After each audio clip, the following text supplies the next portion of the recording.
Former President Donald Trump headed back to Newark soon after appearing before a federal judge in Washington, D.C. In the 45-page indictment, prosecutors laid out the case that Trump broke the law in his alleged efforts to retain power despite knowing he'd lost the 2020 presidential election.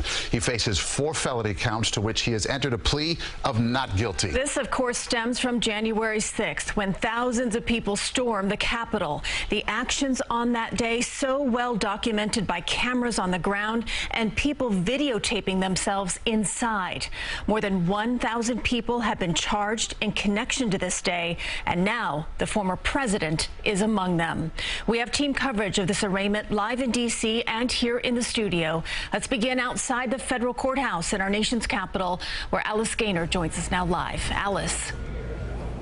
The former president appeared before a magistrate judge. The hearing got off to a late start, but it has since concluded. And as you mentioned, the former president is on his way back to New Jersey. The charges were read in that courtroom. Possible penalties were read. The most serious calls for up to 20 years in prison.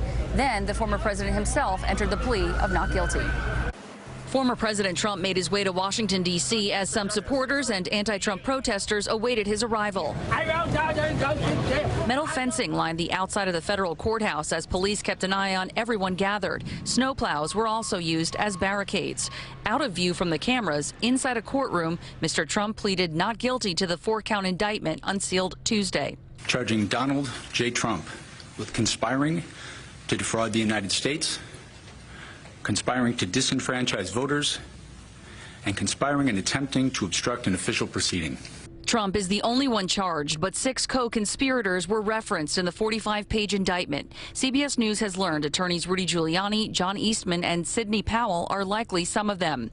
Prosecutors allege their plotting included a scheme to enlist fake electors in 7 battleground states won by President Joe Biden, that they attempted to use the power and authority of the Justice Department to conduct sham election crime investigations, and attempted to enlist the vice president to use his ceremonial role at the January 6 certification proceeding to fraudulently alter election results. I want the American people to know that I had no right to overturn the election. When that failed, the indictment goes on to say, Trump and his co-conspirators repeated false claims of election fraud to gathered supporters, falsely telling them the VP had the power to alter the election results and directed them to the Capitol. If Mike Pence does the right thing, we win the election.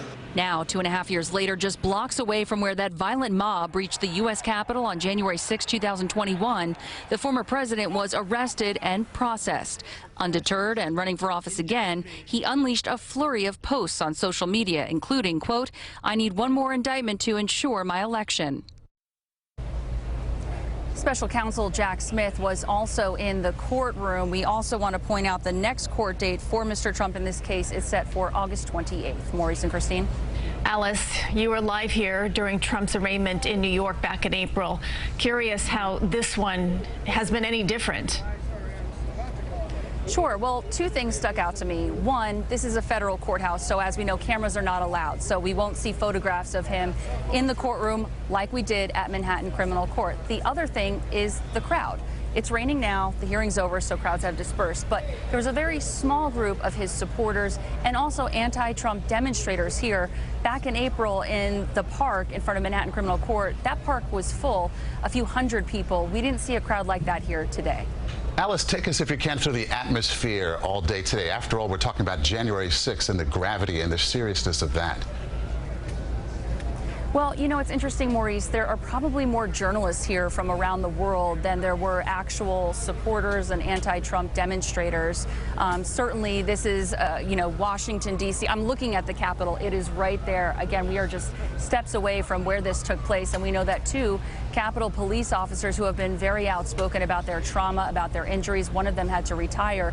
They were in the courtroom today for what they say will be justice and accountability. Okay, Alice Gaynor in Washington for us tonight. Thank you so much. Thank you, Alice.